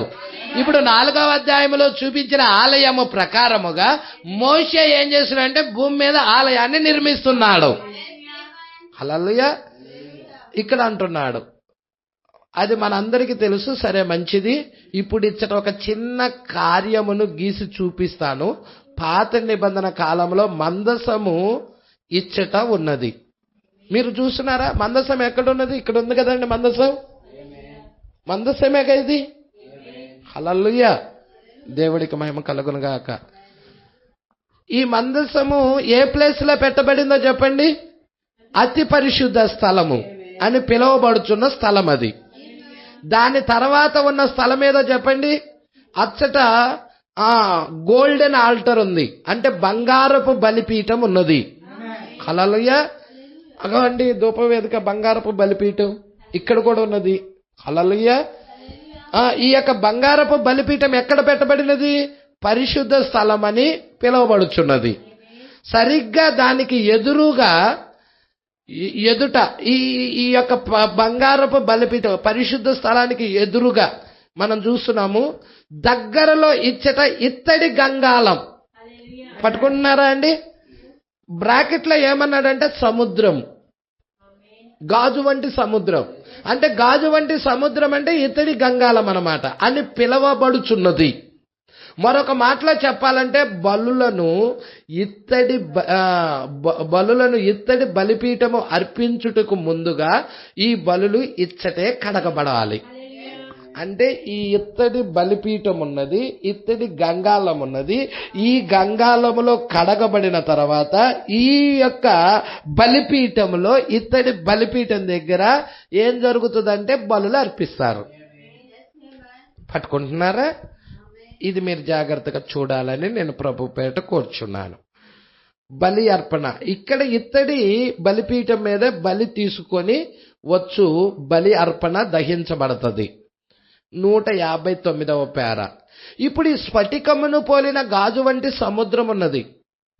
ఈ నమూనాని, ఇక్కడున్న ఈ నమూనాని మనకి ఎలా అన్వయించాలి? ఇదంతా మందిరము కదండి. దేవుని యొక్క మందిరము మోషేకి చూపించబడినది. ఇప్పుడు మందిరం ఎవరు? మనమే మందిరం అంటున్నాం. మరి ఇదంతా ఉండాలిగా నీలో. ఈ మార్గము ద్వారాగా కదా నువ్వు వెళ్ళాల్సింది సింహాసనం మీదకి. అంటే పాత నిబంధన నుండి కూడా మన గురించి రాస్తూ వస్తా ఉన్నాడు. ఇక్కడ మీరు చూడండి, ఎందుకు పెట్టాడు ఈ వేరుపరుచు జలాలు? ఏంటి అసలు ఇది? ఇక్కడ ఏం జరుగుతుంది? కడగబడతా ఉన్నది. హల్లెలూయా. యేసు కడగబడ్డాడా? గొర్రె పిల్లగా వచ్చిన యేసు బాప్తిజం ఇచ్చి యోహాను ద్వారా కడగబడ్డాడా? బలి అర్పణ అర్పించబడే ముందు కడగబడ్డాడా? ఓ, అది యేసు వరకే పాస్టర్ గారు. ఇప్పుడు వధువుకి లేదంటవా? ఇప్పుడు మనము కూడా కడగబడాలా? ప్రజలా చాలా జాగ్రత్తగా పట్టుకోండి. ఈ వర్తమానం వండర్ఫుల్ సబ్జెక్ట్ అయి ఉన్నది. హల్లెలూయా. ఇక్కడ మనం చూస్తున్నాం. ఇప్పుడు ఈ స్ఫటికమును పోలిన గాజు వంటి సముద్రమును చూసారా? ఎచ్చట కలదో మనం కనుగొనుటకు మనము కోరుచున్నాం. ఇప్పుడు స్ఫటికమును పోలిన గాజు వంటి సముద్రము సింహాసనము ఎదుటున్నది. అవును కదండి? సింహాసనానికి ఎదుటున్నది. హల్లెలూయా. ఎదురుగున్నది. పరిశుద్ధ స్థలమునకు కూడా ఎదురుగానే ఉన్నది. ఇది ఈ స్థలములోనే, ఈ పరిశుద్ధ స్థలములోనే 7 సువర్ణ దీపములు ఉన్నాయి. ఆ విధముగా అమర్చబడ్డాయి. పరిశుద్ధ స్థలంలోనే కదా 7 సువర్ణ దీప స్తంభాలు. ఇదిగో చూడండి, పరిశుద్ధ స్థలంలో 7 సువర్ణ దీప స్తంభాలు. హల్లెలూయా. 7 సువర్ణ దీప స్తంభాలు ఎవరు? ఇదిగో 7 సంఘకాలాల్లో వస్తున్న వధువు. ప్రజల ఈమె ఎక్కడ బలి అర్పణ అర్పిస్తా ఉన్నది? ఈమె ఎక్కడున్నది? ఏ బలిపీఠం దగ్గర ఉన్నది? జాగ్రత్తగా పట్టుకోవాలని కోరుకుంటున్నాను. ఇక్కడ కూడా బలిపీఠం ఉన్నదా? ఇదేంటి? గోల్డెన్ ఆల్టర్ అయి ఉన్నది, బంగారపు బలిపీఠం అయి ఉన్నది. ఇక్కడ ధూప వేదికలు వేస్తా ఉన్నారు. కొంచెం ముందుకు చూద్దాం. ఇప్పుడు స్ఫటికమును పోలిన గాజు వంటి సముద్రం సింహాసనం ఎదుట పరిశుద్ధ స్థలమునకు ఎదుట ఉన్నది. ఈ స్థలములోనే, ఈ పరిశుద్ధ స్థలములోనే 7 సువర్ణ దీపములు ఈ విధముగా అమర్చబడి ఉన్నవి. మరియు ఇచ్చట ఒక గంగాళపు తొట్టి కూడా ఉన్నదని ఇప్పుడు కనుగొనండి. ఇక్కడ చూడండి, గంగాళపు తొట్టె కింద భాగంలో ఉన్నదండి. మీరు చూసారా? ఈ సువర్ణ దీప స్తంభములే ఈ పరిశుద్ధ స్థలములో ఉన్న వెలుగును ఇచ్చట ప్రతిబింబించుచున్నాయి. ఇక్కడ మీరు చూడండి, ఇక్కడేమో దీపవృక్షము యొక్క వెలుగుంది. ఇక్కడ ఏ వెలుగుంది? ఇక్కడ 2 కెరూబులు ఉంటాయి. ఆ 2 కెరూబుల యొక్క మధ్య భాగాన్ని కరుణాపీఠం అంటారు. ఆ కరుణాపీఠం దగ్గర మరి యాజకుడు, ప్రధాన యాజకుడు వెళ్ళి అక్కడ ఏం చేస్తాడు? ప్రజల మీరు పట్టుకుంటున్నారా అండి? దేవుడి యొక్క వెలుగు ఇక్కడ నుండే సహజాతీతమైన వెలుగు. ఆ సహజాతీతమైన వెలుగు ఇక్కడ ఈ అతి పరిశుద్ధ స్థలంలో ఉంటది. ఇక్కడేమో దీపవృక్షపు వెలుగు ఉంటది. ఇక్కడే బయట ఆవరణములనేమో ఏముంటది? సూర్యుడి వెలుగు ఉంటది. పట్టుకుంటున్నారా? కొంచెం ముందుకు చూద్దాం. ఇక్కడ అర్పిస్తాడనమాట. ఇది ప్రధాన యాజకుడు ఆ యొక్క అతి పరిశుద్ధ స్థలంలోకి వెళ్ళి. ఇక్కడ మీరు చూడండి, ఈ సువర్ణ దీప స్తంభాలే ఈ పరిశుద్ధ స్థలంలో ఉన్న వెలుగును ఇచ్చట ప్రతిబింబించుచున్నవి. ఇప్పుడు మీరు దాన్ని రాసుకోవాలనుకుంటే తప్పక రాసుకోండి. నేను చెప్పవలసిన కార్యం మీరు అర్థం చేసుకోవాలనే ఉద్దేశంతో వీటిని ఇచ్చట ఇలాగ రాసి చూపించాను. కానీ ఇప్పుడు మీరు గమనించండి, దీనినే ఇత్తడి సముద్రం అని, అంటే గంగాళం పిలవబడుచున్నది. అది చెప్పుకోదగ్గ పెద్దది కాదు. దేవాలయములో దానికి కేటాయించిన స్థలమున అది అమర్చబడినది ఇత్తడి గంగాళం. ఈ విధముగా ఇచ్చట అమర్చబడి ఉన్నది. అది ఇత్తడితో చేయబడిన ఒక తొట్టె, గంగాళం వంటిది. దహన బలులను అంటే బలి అర్పించే ముందుగా అచ్చటే వారు కడుగుతురు. ఆ బలులు దహించబడటానికి ముందుగా, అంగీకరించబడుటకు ముందుగా అవి కడగబడవలెను. ఈరోజు ఒక వ్యక్తి కూడా కడగబడాలా? బలులు అర్పించబడే ముందుగా అతడు కడగబడాలి. ఓ వైద్యుడా, సరిగ్గా ఇప్పుడే అదొక ఉపన్యాసముగా చేయబడలేదా? ఓ దేవా, అచ్చట ఉన్న అవి కడగబడవలెను అనే విషయము నన్ను బాగుగా తాకింది. హల్లెలూయా, బాగుగా తాకింది. దేవుని యొద్ద ఏ బలి అర్పణైనా అంగీకరించటానికి ముందు మొదట అది కడగబడవలెను. ఇప్పుడు మన ప్రార్థన, మన అర్పణలు అంగీకరించబడాలి అంటే మొదటిగా మనమేమై ఉండాలి? కడగబడాలి. హల్లెలూయా, పట్టుకుంటున్నారా అండి? మొదట అది కడగబడవలెను. ఎట్లు? ఉద్రేకముతో కాదు, వాక్యము ద్వారా కడగబడాలి. వాక్యముతో ఉదక స్థానం. హల్లెలూయా. ఇప్పుడు మనం మరలా వెనక్కు వెళ్ళి ఈ పాప పరిహార జలము, పాప పరిహారార్థ జలము అంటే ఆ వేరుపరచు జలము, ఇక్కడ ఏమంటున్నాడు?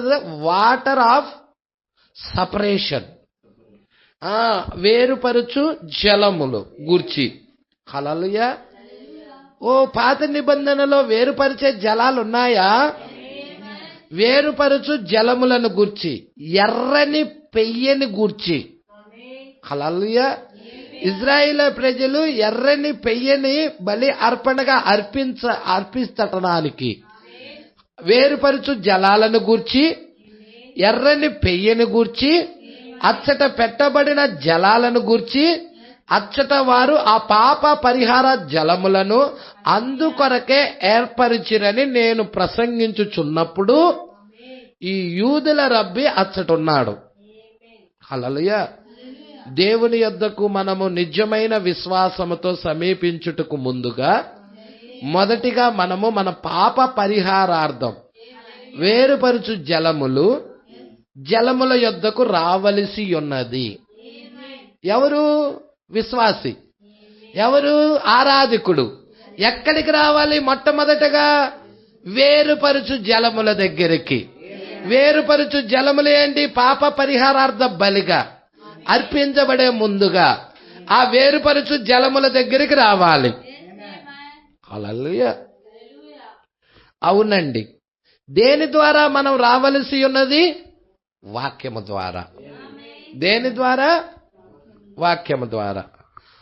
ప్రతి ఒక్కరూ దీన్ని చక్కగా అర్థం చేసుకొనుటకై దీన్ని గురించి ఇంకా కొంచెం మీకు చెప్పాలని నేను చూస్తున్నాను. ఇప్పుడు మీ ఆత్మ సంబంధమైన తలంపులను దీనిపై పెట్టండి. మీ తలంపులను లోక సంబంధమైన రంగురంగుల ఈకలతో చేయబడిన శిరోభూషాలను, తలపాగా వంటి వాటిని తీసేయండి. లోక సంబంధమైన వాటన్నిటిని తీసేయండి. ఆత్మ సంబంధమైన తలంపుతో దీన్ని పెట్టండి. ఇప్పుడు ఆత్మ సంబంధమైన తలంపులే శిరోభూషములను మీరు పెట్టుకోండి. హల్లెలూయా. మీ ఆలోచనలన్నీ ఆత్మ సంబంధమైనవిగానే ఉండాలి. ఏ మాత్రం లోక సంబంధమైనవిగా ఉండకూడదు. హల్లెలూయా. మీరు శిరోభూషాలను పెట్టుకోవాలి. ఎందుకనగా ఇచ్చట ఒక ప్రాముఖ్యమైన విషయం వచ్చుచున్నది. ఆ బలిపీఠము నందు బలి అర్పణ అంగీకరించుటకు ముందుగా అది కడగబడాలి. మొదటిగా పాప పరిహారార్థముగా వేరుపరుచు జలాల ద్వారా కడగబడాలి. Praise the lord. ఇవాళ నాతో త్వరగా ఎఫెసీలకు రాసిన పత్రిక వైపు తిరుగుతారా? ఏంటి పాత నిబంధన కొత్త నిబంధనలో కలుపుతున్నాడా?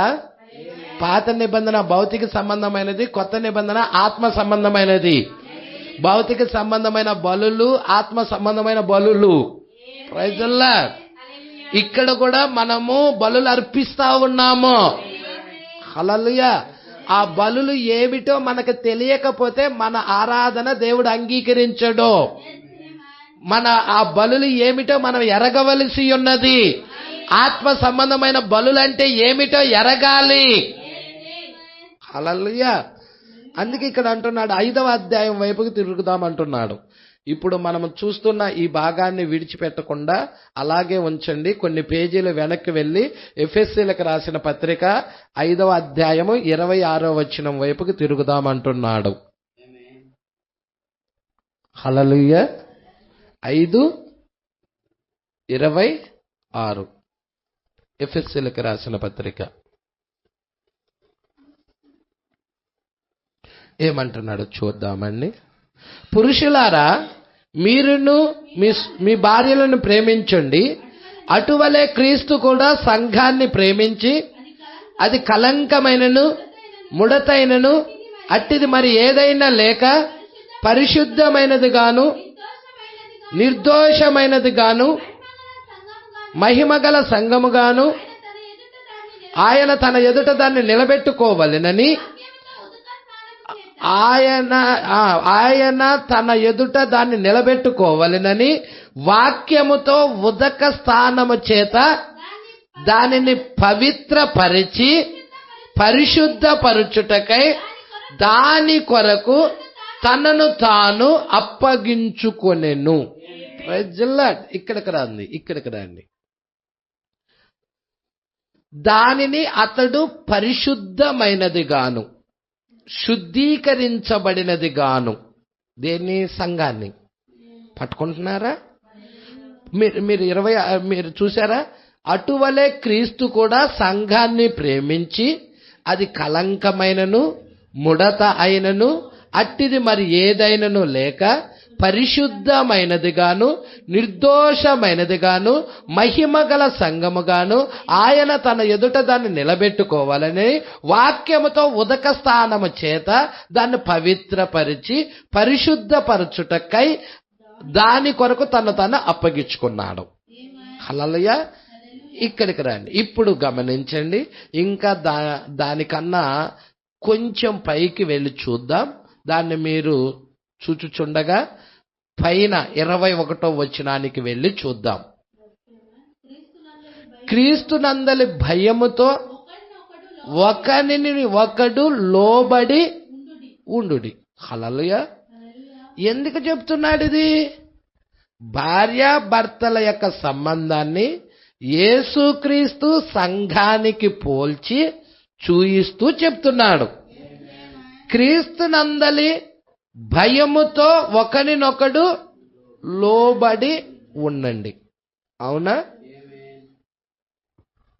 మిమ్మల్ని మీరు సమర్పించుకోండి లేదా అప్పగించుకోండి. లోబడి ఉండండి అంటే అర్పించుకోవటం. హల్లెలూయా. లోబడి ఉండడం అంటే ఏంటి? అర్పించుకోవటం. హల్లెలూయా. పురుషుడు అర్పించుకోవాలి, స్త్రీ అర్పించుకోవాలి. దేవుడికి మహిమ కలుగును గాక. పట్టుకుంటున్నారండి? ఇక్కడ కొంచెం జాగ్రత్తగా పట్టుకోండి. మిమ్మల్ని మీరు సమర్పించుకోండి లేదా అప్పగించుకోండి, లోబడి ఉండండి అని పరిశుద్ధ గ్రంథంలో ఉన్నది కదా. సమాజమా, మీ సంఘ కాపరికి అంటే మీ పాస్టర్కి మిమ్మల్ని మీరు సమర్పించుకోండి, సబ్మిట్ చేసుకోండి అని. మిమ్మల్ని మీరు సంఘ కాపరికి సమర్పించుకోవాలి. అలాగే సంఘ కాపరి కూడా మీరు మీ సంఘ సభ్యులకు, కాంగ్రిగేషన్కి సంఘ కాపరి కూడా తన్ను తాను సమర్పించుకోవాలి. భర్త భార్యకి, భార్య భర్తకి. అదేవిధంగా సంఘ కాపరి సంఘానికి, సంఘము సంఘ కాపరికి తన్ను తాను సమర్పించుకోవాలి. అర్థమవుతుందా? ఇక్కడ ఏ ఒక్కటి తేడా వచ్చినా గానీ పరలోకపు నమూనాలో మనం ఉండలేం. ఆ నమూనా ప్రకారంగా ఇక్కడ చెప్తున్నాడు. ఆ నమూనా ప్రకారంగా ఉంటేనే మన ఎత్తబాటు ఉంటుంది. అందుకే ఇక్కడ అంటున్నాడు జాగ్రత్తగా పట్టుకోండి. ఒక చిన్న గుంపు పైకి లేచినప్పుడు అంటే మీరు చూడండి, మొదట ఆదాము అవ్వ. హల్లెలూయా. మరి ఆ అపవాది డైరెక్ట్గా పురుషుడి దగ్గరికి వచ్చాడా? ఆదాం దగ్గరికి వచ్చి మోసగించగలిగాడా? లేదు. ఎవరి దగ్గరికి వెళ్ళగలిగాడు? స్త్రీ దగ్గరికి వెళ్ళి స్త్రీని మోసగించి అపరాధంలో పడేశాడు.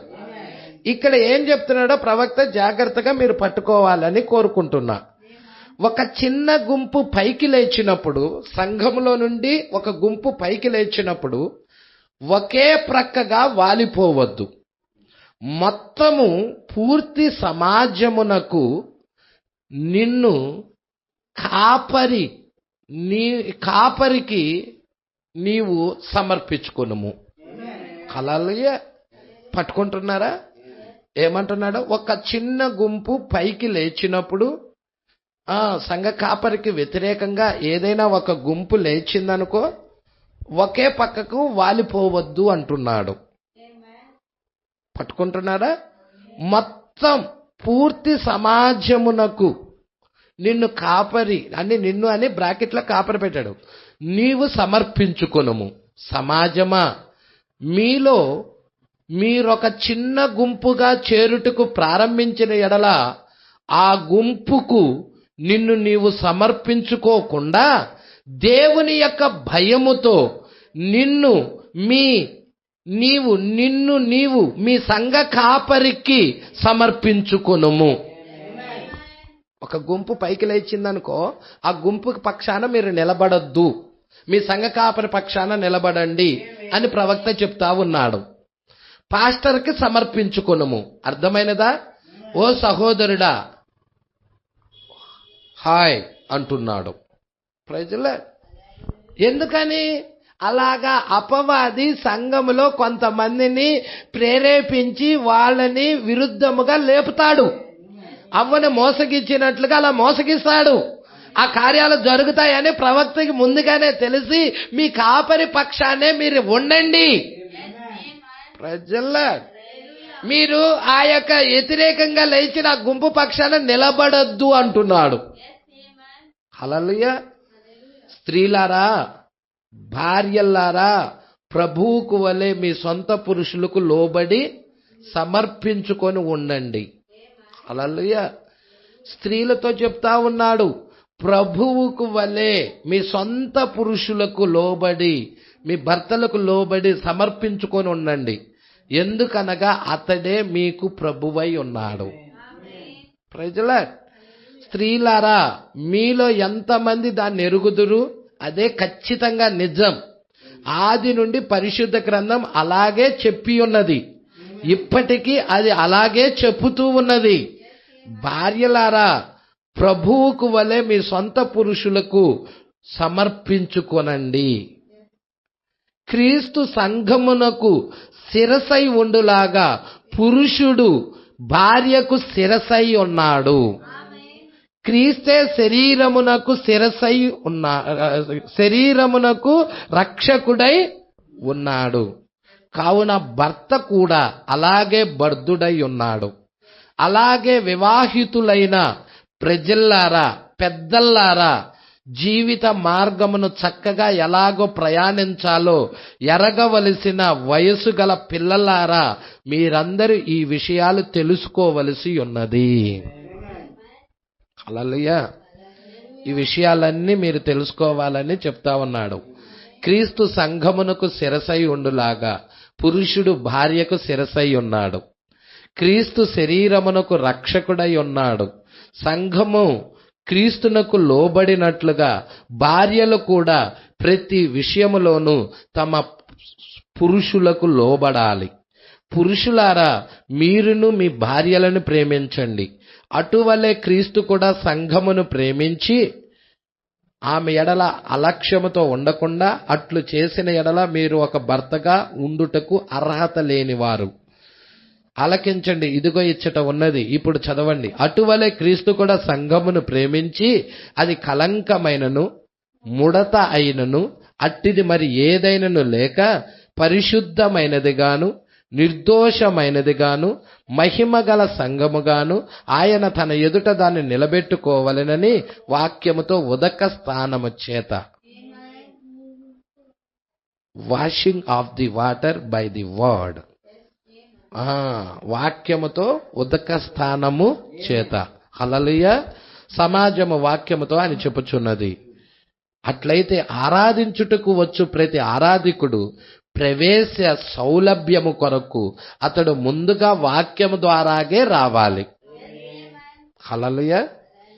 మరి ఆరాధించటానికి వచ్చే ఆరాధికుడు మరి ప్రవేశ సౌలభ్యము కొరకు ముందుగా అతడు వాక్యం ద్వారాగే రావాలి.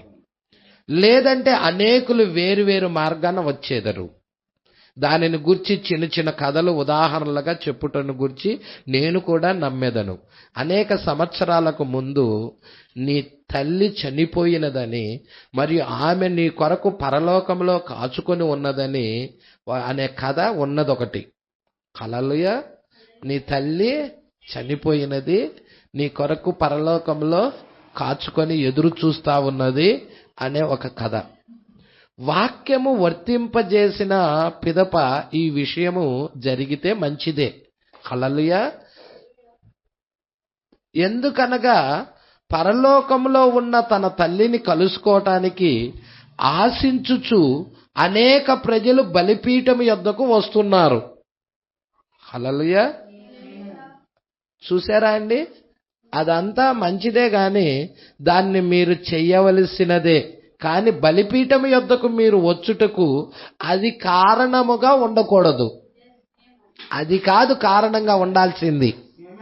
మరి కారణంగా ఏముండాలి అంటే బలిపీఠం యొద్దకు మీరు వచ్చుటకు మరి కారణముగా అది ఉండకూడదు. వాక్యము ద్వారా క్రీస్తు మీకు బదులుగా మరణించుట వలన మీరు మీ పాపాలు ఒప్పుకుంటూ బలిపీఠం దగ్గరికి రావాలి. హల్లెలూయా. మీరు చూడండి, అక్కడ ఎన్ని బలిపీఠాలు ఉన్నాయి? మొట్టమొదట ఏ బలిపీఠం ఉన్నదో చెప్పండి. దీంట్లో ఇక్కడ ఏం బలిపీఠం ఉంది? ఇత్తడి బలిపీఠం. ఇక్కడ బంగారు బలిపీఠం. మొదటగా నువ్వు ఏ బలిపీఠం దగ్గరికి వస్తావు?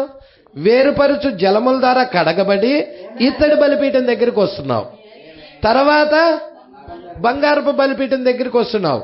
అంటే నువ్వు మారు మనసు పొందుతున్నావు, నీతీకరణ పొందుకుంటున్నావు. నీతీకరణ అంటే వేరుపరుచు జలముల ద్వారా నువ్వు నీతీకరణ పొందుకొని ప్రజల ఇక ముందుకు వెళ్తా ఉన్నావు. తర్వాత శుద్ధీకరణ పొందుకుంటున్నావు. ఆ తర్వాత పరిశుద్ధాత్మ బాప్తిజం దగ్గరికి వెళ్తున్నావు. ప్రజల ఇక్కడ ఏ నమూనా అయితే ఉన్నదో అదే నమూనా సంఘకాలాల్లో కూడా ఇచ్చి ఉన్నాడు. ప్రజల పట్టుకుంటున్నారా అండి? మీరు జాగ్రత్తగా పట్టుకోండి. ఇక్కడ ఏం చెప్తున్నాడో, ప్రవక్త ఏం చెప్తున్నాడో దాన్ని మీరు పట్టుకోవాలని నేను కోరుకుంటున్నా. కావున వాక్యానుసారముగా కానీ ఏ బలి అర్పణైనను అంగీకరింపబడదు. నువ్వు కరెక్ట్గా ఎలా రావాలి? మా అమ్మగారు చనిపోయారు, ప్రభువునందు నిద్రించారు, ఆమెను నేను కలుసుకోవటానికి వెళుతున్నాను అనే విధంగా నువ్వు వెళ్ళకూడదు. నీ కొరకు ఎవరు చనిపోయారో ఆ యేసుక్రీస్తు నామమున ఒప్పుకుంటా, ఆయన బలి అర్పణగా ఒప్పుకుంటా ఆ నీతీకరణ పొందుకొని వెళ్ళాలి. నువ్వు మారు మనసు పొందుకొని వెళ్ళాలి. నువ్వు మారు మనసు లేకుండా వెళ్ళకూడదు. హల్లెలూయా. ఇక్కడ మీరు జాగ్రత్తగా పట్టుకోండి. వాక్యానుసారము కాని ఏ బలి అర్పణ అయినా ఆయన అంగీకరించబడదు. నిజమే కదా? ఓ సహోదరుడా, దాన్ని చెప్పుటకు నేను అసహించుకొంచున్నాను. దాన్ని చెప్పుచున్నందుకు క్షమించండి. ఆ కారణం చేతనే పరిశుద్ధ గ్రంథములో అపోస్తులుడైన పౌలు గారు అపోస్తుల కార్యక్రమం 19వ అధ్యాయములో ఈ విషయము ఇలాగ ఉన్నది. మీరు విశ్వసించినప్పటి నుండి పరిశుద్ధాత్మను పొందితిరా అని వారిని అడిగాడు. ఎక్కడ? అపోస్తుల కార్యం 19వ అధ్యాయంలో. ఎవరు అడిగినది? మొదటి సంఘకాలపు వర్తమానికుడు. ఎవరు? అపోస్తులైన పౌలు. అగ్నిస్తంభాన్ని కలుసుకున్న పౌలు ఎవరిని అడుగుతున్నాడు? ఒక గుంపు జనులను అడుగుతున్నాడు. ఏమని అడుగుతున్నాడు? మీరు విశ్వసించినప్పటి నుండి పరిశుద్ధాత్మను పొందితిరా అని అడుగుతున్నాడు.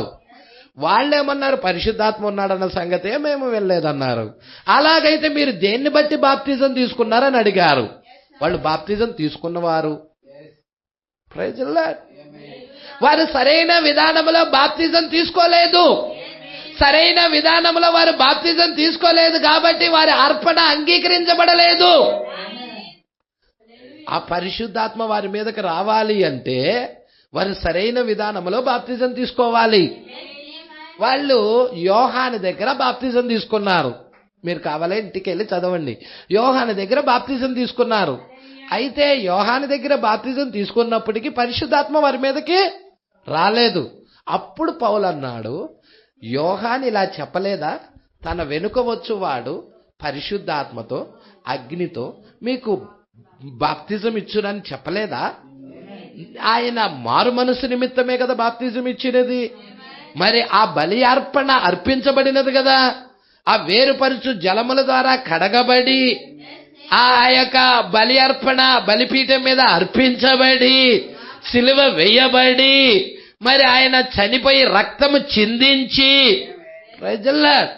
ఆ బలి అర్పణ అర్పించబడి ఉన్నది కదా. మరి ఆ బలి అర్పణ నామంలోకి కదా మీరు తీసుకోవాల్సింది.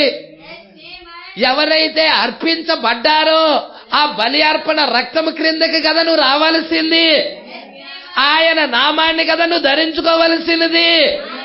ఎప్పుడైతే చెప్పాడో వారు మారు మనసు పొందారు. తర్వాత మరలా యేసుక్రీస్తు నామములో వాళ్ళు బాప్తిజం తీసుకున్నారు. అంతకుముందు యోహాను దగ్గర తీసుకున్న వారే తిరిగి అది చల్లదని చెప్పినప్పుడు ప్రభు అయిన యేసుక్రీస్తు నామములో బాప్తిజము తీసుకున్నారు. అప్పుడు వారి మీద చేతులు పెట్టినప్పుడు పరిశుద్ధాత్మ వచ్చేసింది, గుర్తొచ్చేసినది, టోకెన్ వచ్చేసినది. ఇప్పుడు వారు ఎలిజిబుల్ గా ఉన్నారు. ఈ రోజు మనము కూడా ఎలిజిబుల్ గా ఉండాలంటే వాక్య క్రమము ప్రకారంగా వెళ్ళవలసిన వారమై ఉన్నాము. హల్లెలూయా. అందుకే ఇక్కడ అంటున్నాడు, అలాగైతే మీరు దేనిని బట్టి బాప్తిజం పొందితిరి? హల్లెలూయా. మీరెందుకు ఈ విధమైన మార్గాన్ని ఇచ్చటకు రాలేదు అని అడిగినప్పుడు వారు వాక్యమనే మార్గమున కాకుండా వేరొక మార్గమున వచ్చిరి. ఎవరా వాక్యము? యేసు చెప్పలేదా నేనే వాక్యమని? వారు వాక్యము ద్వారా కాకుండా వేరొక మార్గమున వచ్చిరి. మేము వేరొక నియమావళి ద్వారా వెళ్ళి యోహాను ఇచ్చిన బాప్తిజమును బట్టియే పొందితిమి అని వారు చెప్పిరి. అది ఇప్పుడు క్రియ చెయ్యదు. యోహాను మారు మనసు నిమిత్తం మాత్రమే బాప్తిజం ఇచ్చిన కానీ పాపక్షమాపణ నిమిత్తం ఇవ్వలేదని చెప్పాడు. వారు దానిని విన్నప్పుడు మరలా బాప్తిజం పొందిరి. ఎందుచేత వాక్యము ద్వారా అది ఇవ్వబడింది. వాక్యము యొక్క జలము ద్వారా కడగబడుట, వాక్యముతో ఉదక స్థానము చేత యేసుక్రీస్తు నామమున అని వాక్యము చెప్పెను. దానితో కలిపి ముడివేయుటకు ప్రయత్నించి ఏదైనా గాని అది అసత్యమగును.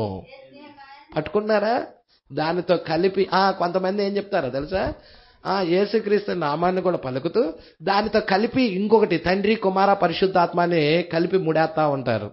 అది అసత్యం. హల్లెలూయా. పట్టుకుంటున్నారా? నా ప్రశస్తమైన సహోదరుడా, ఇది టేబుల్లో రికార్డు చేయుచున్నదని కూడా నేను ఎరుగుదును. ఇప్పుడు ఉద్రేక పడవద్దు.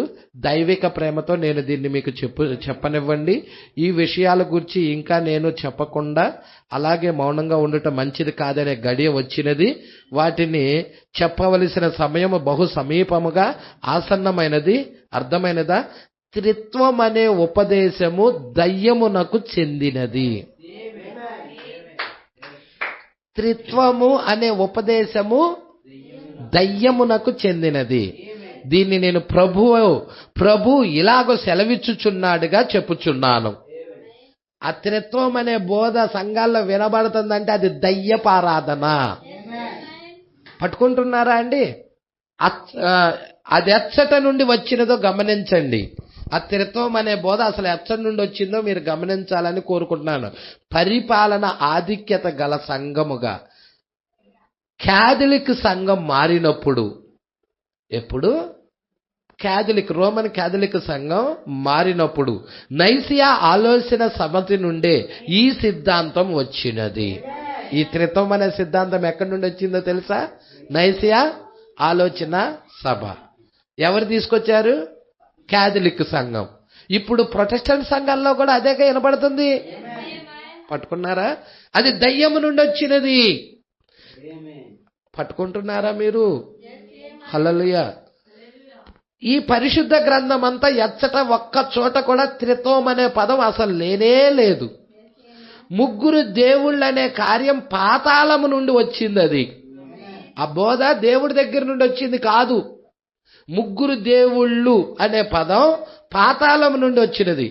ఒకే ఒక్క దేవుడు మాత్రమే గలడు. ఖచ్చితంగా అదే నిజం. హల్లెలూయా.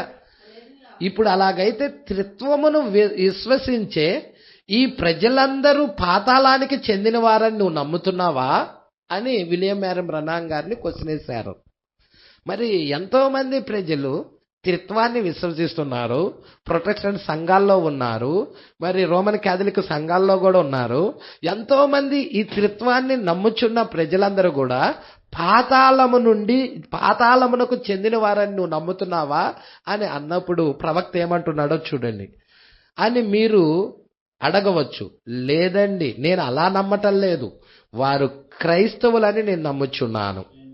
ప్రజలే, వారు క్రైస్తవులని నేను నమ్ముచున్నాను. కానీ ఆ గడియ సమీపించుచున్నది సహోదరుడా.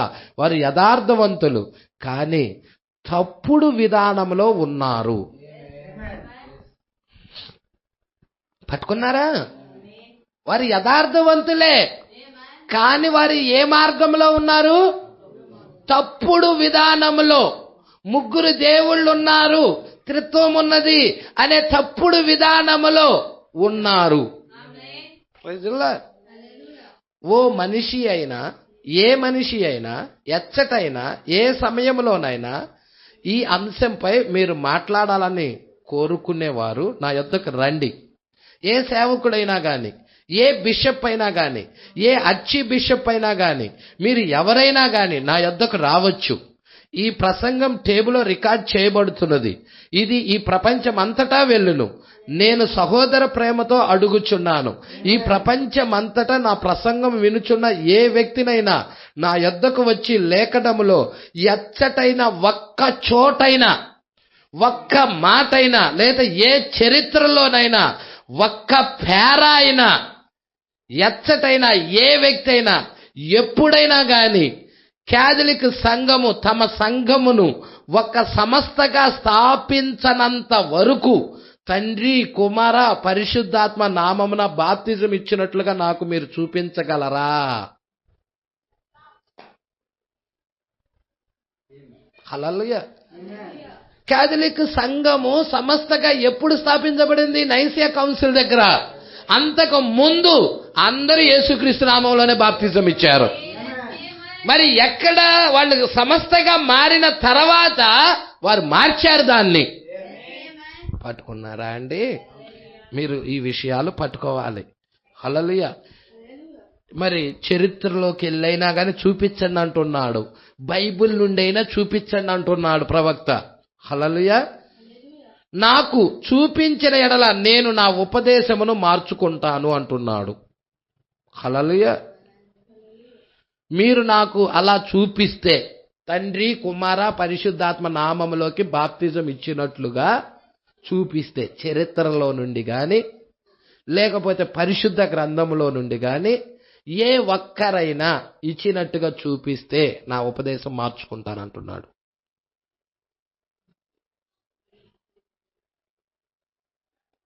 కాథలిక్ సంఘం ఎప్పుడు సమస్తగా మారిందో తెలియాలి నీకు.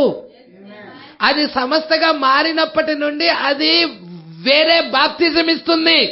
ఒక్క దేవుడికి బదులుగా ముగ్గురు దేవుళ్ళని నమ్ముతుంది. పాతాళము నుండి దాని సిద్ధాంతం వచ్చినది. హల్లెలూయా. పట్టుకుంటున్నారా అండి? అందుకంటున్నాడు ప్రతి ఒక్కరూ యేసుక్రీస్తు నామమునే బాప్తిజం పొందిరి.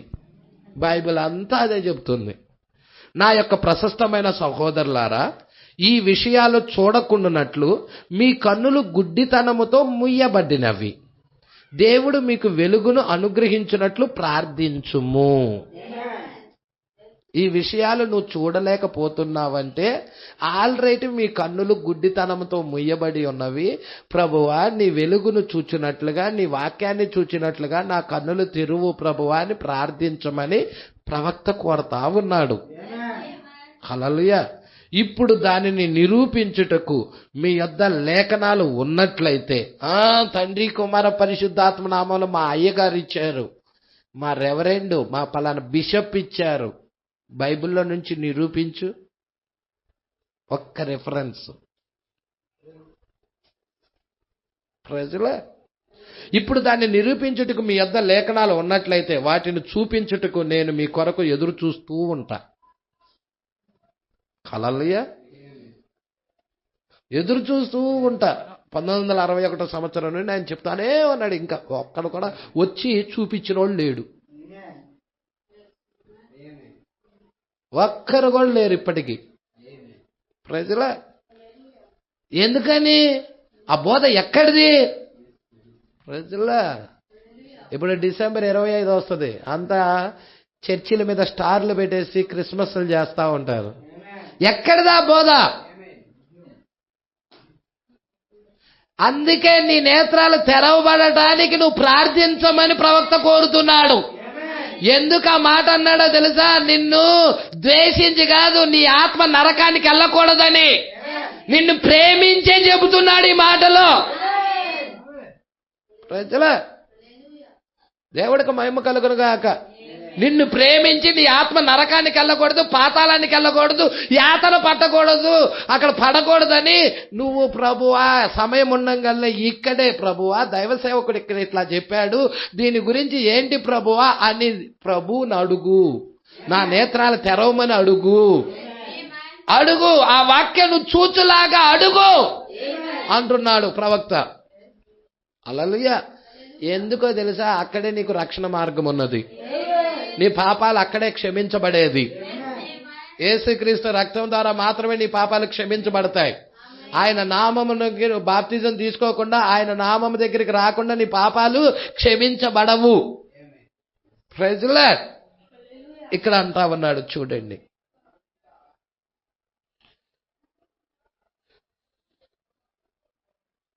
వాటిని చూపించుటకు నేను మీ కొరకు ఏదైనా మీ యొద్ద లేఖనాలు ఉన్నట్లయితే వాటిని చూపించుట నేను ఎదురు చూస్తూ ఉంటాను.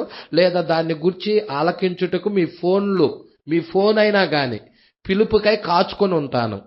ఈ విషయం నిమిత్తం మీరు నాకు సవాలు చెయ్యకపోయిన ఎడల మీ ఇష్టపూర్వకంగానే ఆత్మ సంబంధమైన అజ్ఞానములో మీరు నడుచుకొంచున్నారని. మీరు చూడండి, దానియేలు 70 వారాల్లో దేవుడు మొదటి అర్ధవారంలో యూదులకి గుడ్డితనం కలగజేశాడు కాబట్టి ఆఖరి అర్ధవారం వాళ్ళకి ఇచ్చాడు.